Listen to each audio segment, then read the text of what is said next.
Hey, it's Cris Chico, and in this video, I'm going to have you watch me find motivated sellers on Facebook, specifically using Facebook ads. I'm going to go right into my ads manager, and I'm going to go ahead and show you the campaigns we're running. I'm going to show you the good, the bad, and the ugly. So that way you know exactly what's required in order to find motivated sellers for your real estate wholesaling business, your fix and flip business. I'm going to show you how much we spend, how much the leads are. I'm going to show you what the ads look like. And I'm just going to have you peek and watch over my shoulder as I do this. Without further ado, let's get right into it. So right now I'm in the ads interface. If you've never seen this before, it might seem confusing, but just like anything in life, once you get used to it and you do some repetitions, it becomes easier to do this stuff. So a lot of you, just have this mental block about, oh my God, I'm not a tech person and it's so overwhelming. You got to stop saying that. All right. If you want to get ahead in life, and especially now, it's 2023, it'll be 2024 soon, you've got to learn technology. Otherwise, you're going to be left behind. These campaigns are running at a high budget. Combined, I'm spending about $450 for the day. You're not going to spend that much money. Even if you had the money to spend, we don't recommend our students spend that much money initially. Only a budget of, say, $25 a day to get started. Why is it that I'm spending so much money? Number one is I know what I'm doing. Number two, I have the money to spend. Number three, I have the people to handle the leads, and we're doing deals. And so therefore, I want as many leads as I can. Here, these are the active campaigns that we have. I'm only showing the active. There's a lot more other campaigns in this ads manager. And I'm going to go ahead and switch it to maximum. So this is the total of campaigns that we have. Now, these were just recently started. I had a bunch of them running last week. I paused them. Our team got tied up with a bunch of leads. We had closings, and so just had to pause the ads. And that's one of the things that, unlike other strategies where, cold calling, for example, you're getting leads at a trickle. And if you want more leads, then you have to hire more cold callers potentially, or do it yourself. With Facebook ads, we just turn up the volume on these. And so we can go up and down as fast as we want. And last week we paused a bunch of stuff previous weeks. And so now we restarted these. And so that's why all these, the day created is fairly new on these here.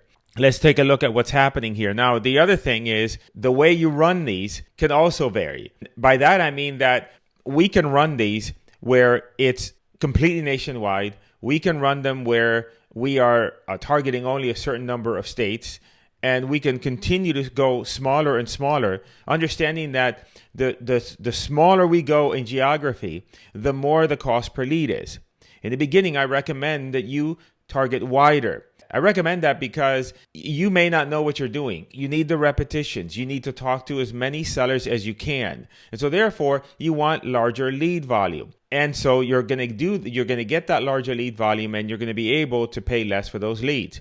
For us, we know what we're doing. So we want leads in very specific areas, and we're willing to pay more money for them. So I also have a higher tolerance for spending and losing money. I always say that, scared money don't make money. You have to understand that with any business, including the real estate business, there's a certain risk that you have to take. Sometimes we launch campaigns and we spend some money and we don't make any leads, and we have to restart the whole campaign over. And then finally the second one hits, and now we got a ton of leads. You have to be okay with that. If you can't afford a loss of $50, then you shouldn't be doing this. Bottom line, if you can't afford a loss of $100, you need to do something else, or you need to find money in order to be able to make this work. What I'm going to do here in this video, I'm going to now transition to then, instead of talking to you, I'm going to talk to the computer, because I'm trying to figure out what adjustments I need to make on these campaigns in order for me to then decide if I have to decide, am I going to pause these campaigns, or am I going to go ahead and continue these campaigns? When I do these, I name them in a particular way, so then that way I can clearly know what the campaigns are about. So if you notice, I have here, we're going to look at each of these individually. So I'm going to just go ahead and filter by selection here, just so I make sure that I'm only dealing with one type of campaign. And this is a landing page campaign, because Facebook has two different types of campaigns. One campaign is where we send them to our website. Another campaign is where we send that lead to a form that's inside of Facebook. There's pluses and minuses to each. We run both of those campaigns. We set students up with both of those campaigns. The major difference on the lead form with Facebook is that we are not able to ask for the address when we have a form on Facebook. When we take them to an external website, we can ask for the address. Now, these campaigns, I have a $50 a lead.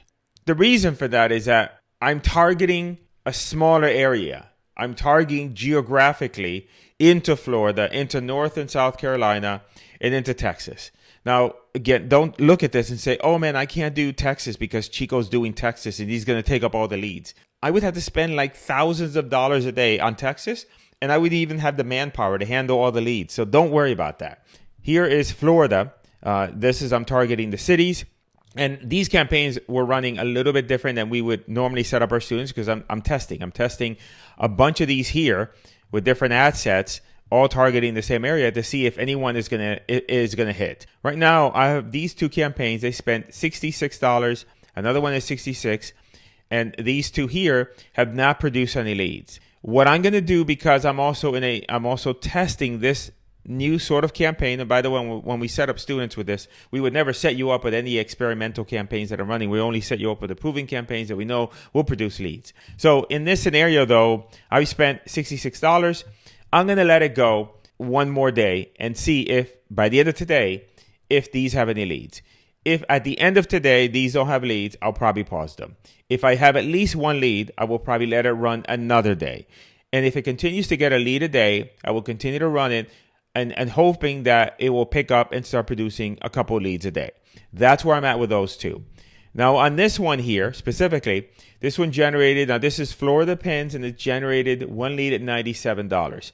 The decision making that I use is, what would one more lead? Now here, this here is scheduled to spend $50 today. It's already spent $17. So in this scenario, it has spent $97. Some of that is already for today. So we have about another $30 budget left for the remainder of the day, plus or minus. I'm probably going to let this one also continue, because if I get one more lead, automatically it will start to decrease the cost per lead. And we're targeting really tight geographic regions, very populated areas. So I know that the cost per lead is going to be high, but the lead quality is going to be higher. Why would that be? Because we are going to get leads in areas that are highly populated versus in rural areas sometimes where, despite our best efforts, they are just not going to be viable leads. This one here, we're targeting, this one here, we're targeting in Texas. We have two leads at $35 a lead. And we're targeting by city. So we're, again, targeting very specific areas in Texas. So that is a high quality lead at $35 a lead. I'm going to go ahead and let that run. In a moment, I'll show you a few other things behind the scenes in terms of what the ads look like, etc. So just hang around one minute on the video. So let's go ahead and then look at the lead form campaigns. Now, the lead form campaigns are different. You notice that in the landing page campaigns, I was targeting very tight. Here, I'm targeting looser.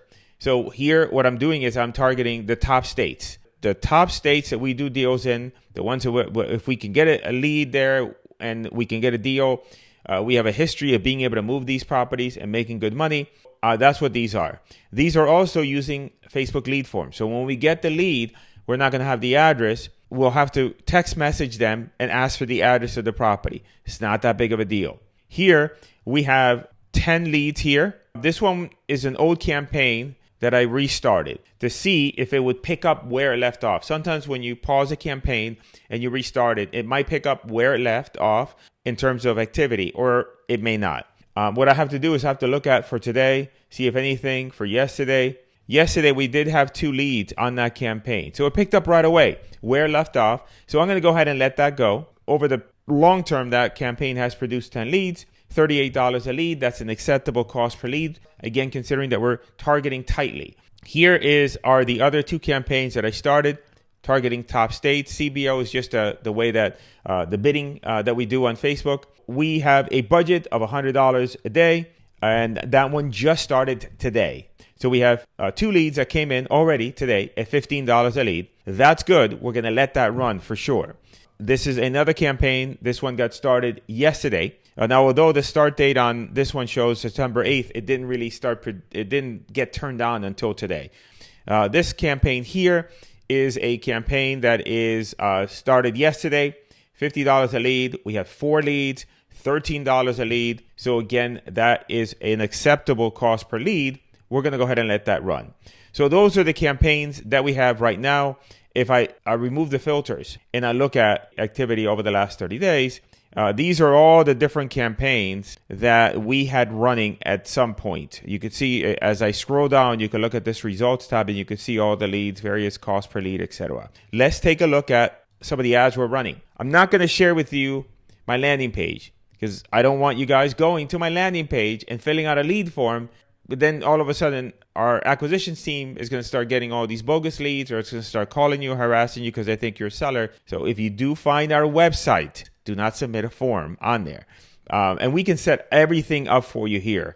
We can set up everything for you so that all you have to do is flick on a switch and be able to run these campaigns under our guidance. If you are interested in that, you can click the link in the description of this video. You can also reach out to me on Instagram. So if you have a question, go to Instagram, follow me, and just send me a DM, and I'm more than happy to answer any questions you may have about this. I'm just going to show you, last but not least, the ads that we're running. There's a mix between really ugly looking ones here, and then we also have some prettier images here. We can also see a few other images here. You can see here, this is the text of the ad. Facebook will use the text in the ad in order to figure out what type of prospect you want, and it'll go out and it will look for that type of prospect. Now, the great thing about running Facebook ads for motivated sellers is that we don't have to do any cold calling. We don't have to hire any humans to cold call. We don't have to download any list, skip trace, or any of that. Now, let's talk about some of the things that cause problems for people running campaigns. Number one, as I said this already, scared money don't make money. You've got to be okay with investing in marketing, and you have to be okay with the fact that when you invest in marketing, not everything is going to work out. Now, Facebook is easier because, let's say if you're doing direct mail, you would have to spend a couple $1,000s and do a drop of mail just to know if the mailing is going to work or not. The great thing with Facebook is that you can just spend $25 today, and if today you get leads, and you can spend another $25. So you just incrementally spend more money, but you're getting results while you're doing that. But you have to be okay with the fact that sometimes you might put up a campaign for $25, $30, $50, and it just doesn't work. And so you just have to pause it, restart, again, duplicate it, and then the next one will hit. It's like fishing. Sometimes you go to a pond to fish. There's no fish. You just don't take your rod and you throw it into the lake and say fishing doesn't work. No. What do? You take that rod and you go to another spot, and all of a sudden now you have fish. It's the same thing with Facebook, and you have to be okay with that. The second important thing about this is you need to follow up with these people, and you need to follow up with them as quickly as possible. You know, on Facebook, you don't even know what people are doing. They might have been looking at their phone while they're in the bathroom, and they fill out the form, and now you call them right away. When you call them, guess what they got? They got phone in one hand, and guess what they're doing with the other hand? Wiping, because they're still in the toilet. So you got to call them again, call them 2 or 3 times the same day, and try to get a hold of them. And follow-up is key with any business, but especially with Facebook ads. Next, you need to be able to talk to sellers. You need to be able to piece 2 words or 3 words together, hopefully more than that, in order to have a meaningful conversation with a property owner that gets them to feel confident that you can get the job done. You know, you have to separate between the script and your tonality. Tonality is one of the most important things, but you can't get the right tonality, meaning sounding confident and coming across as a person that knows what the hell they're doing until you have enough repetitions. So it's kind of like go hand in hand. You need the script, you need to do calls, you need to be really horrible on the phone until you can get better. But you need to be good on the phone eventually, because that is what makes a difference between somebody that's going to need 15 leads in order to be able to do a deal versus somebody who's going to need 75 leads or 100 leads in order to do a deal. Now, you might say, oh, Chico, man, you're telling me I have to spend and get 100 leads in order to get a deal? Yes, if you suck on the phone, you're going to need more leads. That's it. That's the reality of it. And if that scares you, then maybe this isn't for you.